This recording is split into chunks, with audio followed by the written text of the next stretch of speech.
Welcome, beloveds, to this third segment of understanding ourselves, the people, interactions, or relationships with them, and how are we perceiving this world that we are living in by taking a deeper dive into understanding our own rules, our own assumptions, our own belief systems, thought patterns, followed by feelings and behaviors.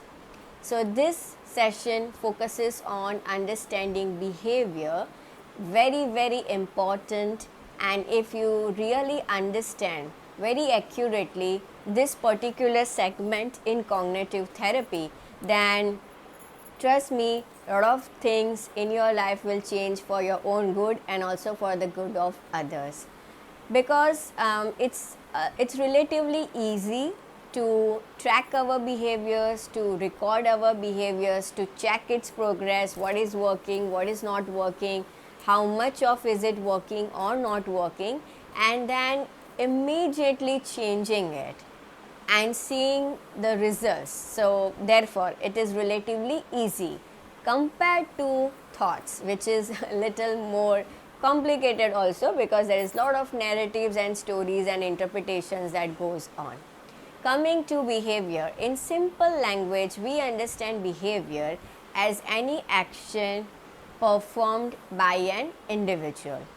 Psychology defines behavior as observable, measurable, and verifiable action performed by an organism. What is observable? As you are watching this video, it's pretty observable that you are using phone, you are watching a video, observable by people around you, right? So that is observable.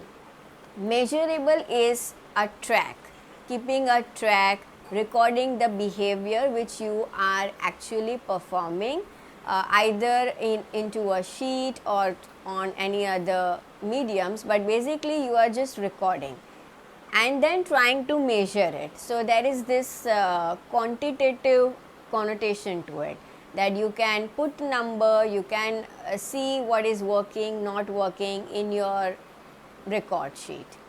And verifiable, which is the powerful tool in terms of behavior, you can always change it in a much more helpful way by evaluating, by analyzing the results which are directly coming from your own behaviors or actions.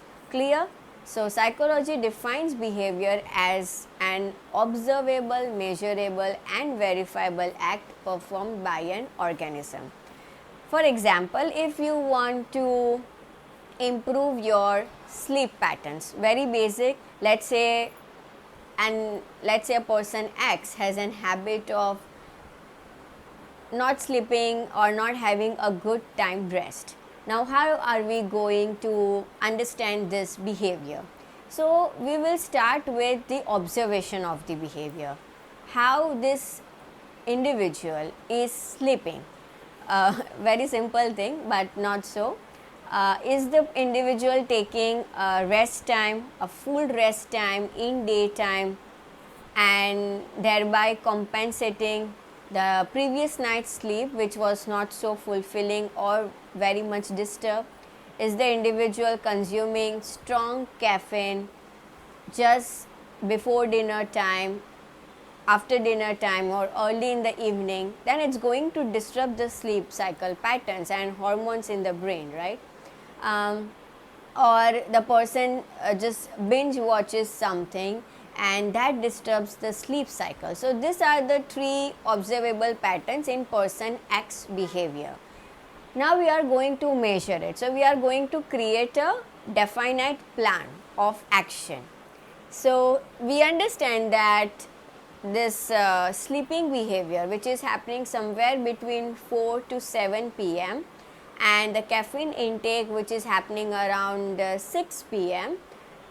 Dinner time is also going late, and binge watching some series or movies around 9 and 10, and thereby having this unnecessary propensity to just complete it, like having competition with yourself and other people again for very like no reason, That's another nonsense set of thinking, but anyways, that's the thing. So this is the measurable. Now you introduce a new set of behavior. So for example, the person early in the evening changes the schedule. So caffeine intake is good somewhere early in the afternoon time. So let's say before or by 4 or 5 p.m. maximum. Dinner is 2-3 hours early before sleep time, so 8-8:30 p.m. And no daytime rest. 30-40 minutes nap is fine, but not more than that. And having some sort of physical workout, exercise, some relaxing thing which helps this individual, and every day sleeping between 10 to 10:30 by doing some relaxing unwinding activities also, and keeping this progress at least for 7 to 10 days. So this becomes a measurable act measurable act or performance, and then verifiable comes. So you verify that this much of the rewards I am benefiting by maintaining it. These were the difficulties, this were the mistakes happen or mishap happened, like I was not able to do good on Monday, Tuesday, Wednesday, Thursday was fine, by Saturday again the same thing. So you verify it, you evaluate what worked, what didn't work, where I was helpful to myself, where the mistakes happened, and then you make a change and redo the thing. So this is how we can very accurately understand our behaviors. Second thing, behaviors is also understood as a pattern of genetic and environment influences. Again, there is no need to go back to any sort of rigidity here that my mother is like this, my father is also like this, so I am also a product of them. Of course you are a product of them, but you are not just a product of genes or heredity or DNA makeup. You are also a product of your environmental influences, and that's where the major power lies in. So for example, your lifestyle, your daily choices, your habits, these are majorly at play.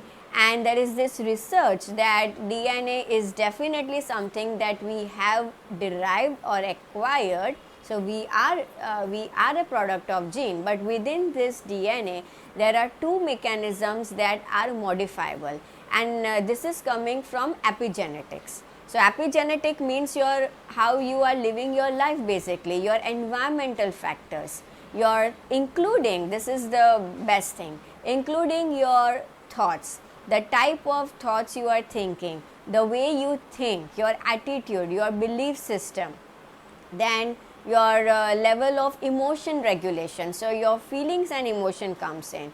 And again, your behaviors, through your lifestyles, your food eating patterns, how much of it is healthy, how much of it is junk, your sleep cycle, some sort of consistent intelligent responses that you do when you are interacting with people, and also referring to your own inspiration or aspiration, your goals. So this is all coming from epigenetics, but what it suggests that there is this two things which has directly to do with DNA, and when these environmental things are on a helpful side, positive side, then that same genetic thing which we are product of can be changed, meaning it is modifiable. So you are again not so much a product of your genes. Okay, so behavior is understood a bit of a genetic and environment as well. And the third thing about behavior, which is particularly coming from behavioral school of psychology, is that behavior can be learned, and therefore it can be unlearned as well. And that's where the power lies in, that's where responsibility comes in, that's where conscious choice or set of action comes in. Behaviors are learned, meaning we are not born with a set of responses. If you were born with a particular set of responses just coming from your genes or heredity, then a lot of things you would not be doing only. You might not be engaging in any nonsense that goes on social media, right? creating more and more inauthentic sense of self or your personality. But this is coming from environment, this is coming from you observing other people doing the same thing, and therefore you also do it because you want to have a sense of approval, you want to be a part of the tribe. Okay, so that's the thing. Now behavior can be learned, meaning all the behaviors, all the set of actions that you are involved or engaged in right now, consciously or unconsciously, it is a learned thing. Now you have learned it through number of things, and there are theories into it, but the fundamental theory speaks of observational learning. So you have observed set of responses being done by people around you or in the environment that you are currently in, and so you have also started doing it. Very classic example, children observe their parents, the way they communicate. Is it coming from a language of love, or is it more on the aggressive side?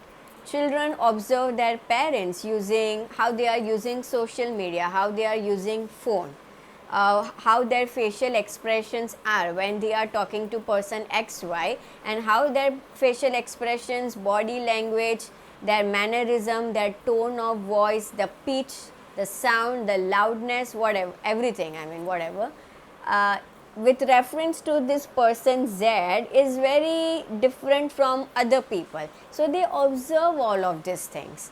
Children also observe mainly how they are being treated, how they are being taken care, how their mistakes are noticed and taken care, how their responses goes unnoticed.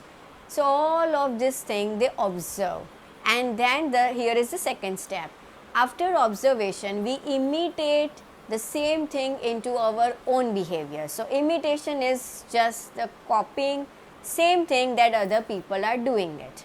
So for example, let's say your upbringing included expression of emotions. Your upbringing included talking about dreams and aspirations and goals with a level of respect, dignity and confidence. There was a lot of fearlessness involved.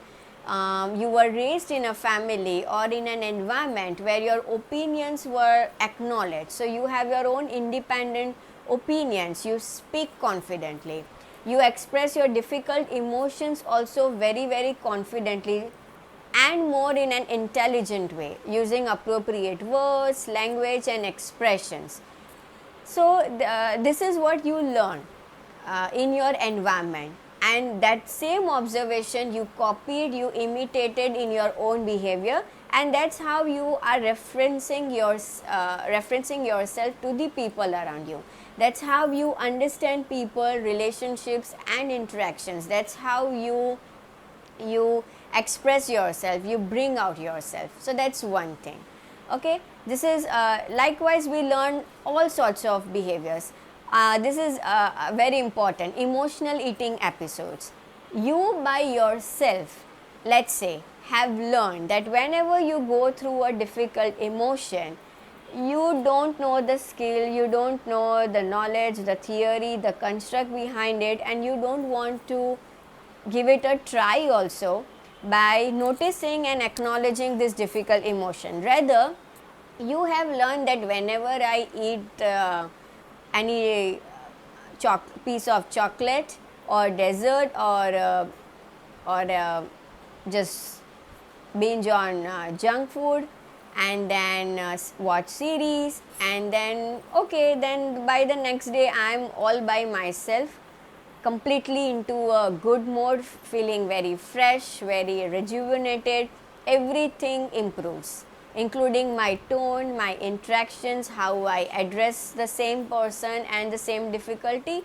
Everything changes for the good. Okay, this is your own judgment, which is not such a very helpful thing. But you have learned that when you are into difficult circumstance, into difficult emotions, you just take the medium of emotional eating episodes. That's a learned behavior, but it's not serving you.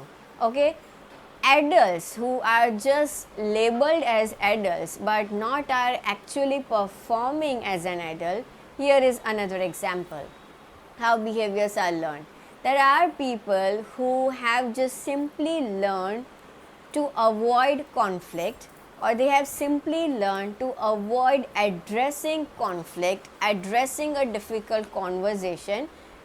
By the way, difficult thing is in their own mind. They have to simply address the conflict, simply address the conversation, the person, by acknowledging what went wrong, what is the problem, what is the difficulty, what has upsetted you, disappointed you, everything. So they run away from their own problems also.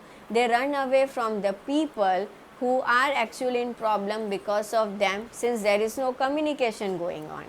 So adults who are just biologically adult in the sense, not in their way of respond in an intelligent way, this is also a learned behavior, that just by escaping the problem, just by avoiding it for number of days, weeks, time, months, whatever, I don't have to confront this person, I don't have to talk, I don't have to communicate, and that's how I will just free myself from this difficulty. Now you only decide whether it's helpful or unhelpful, but again it's a learned behavior coming from helplessness. There is different theory into this which can be discussed in some another video. Now here is the power that behavior can be unlearned as well.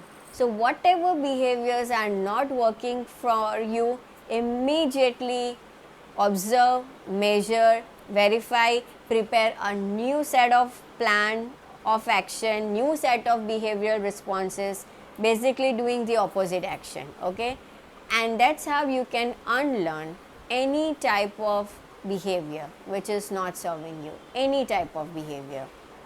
So here is the quick learning to understanding why we do or why we behave the way we behave. This is coming particularly from behavioral school of psychology, which we understand as the principle of reinforcement and punishment. Any individual, when perform a set of action and is being rewarded in the environment, rewarded meaning praised, appreciated, then that behavior will be repeated again and again and again. So that's why we behave, we continue to behave, even if that behavior is not helping to us. So for example, anger is the classic example here. Let's say when a person is angry, and whenever the person has tried to communicate anger by being loud, by being aggressive, by showing his or her power and dominance, and then he or she saw that the other person simply gives in, is being compliant, submissive, suppresses his or her emotions, needs and wants by simply giving into this individual, then the same person will continue showing anger in this unhelpful ways whenever he or she gets chance, because it's being rewarded. So you see, an expression of anger, even though it is unhealthy, but it was rewarded in the past, and therefore this individual continues to perform in that way again and again and again. On the other side, punishment is to suppress or to weaken an unhelpful behavior. Some sort of difficult measurements are taken up. Okay, this can also works for us or could work against us, depends. So for example, when you try to be expressive of yourself, which is a very good thing, using appropriate language, words, expression, communication, but you saw that the people started distancing from you, especially your loved ones, and it was very heavy for you to pay the price like this, and so you yourself decided that hereafter I will not behave in this way, but I will behave in that way.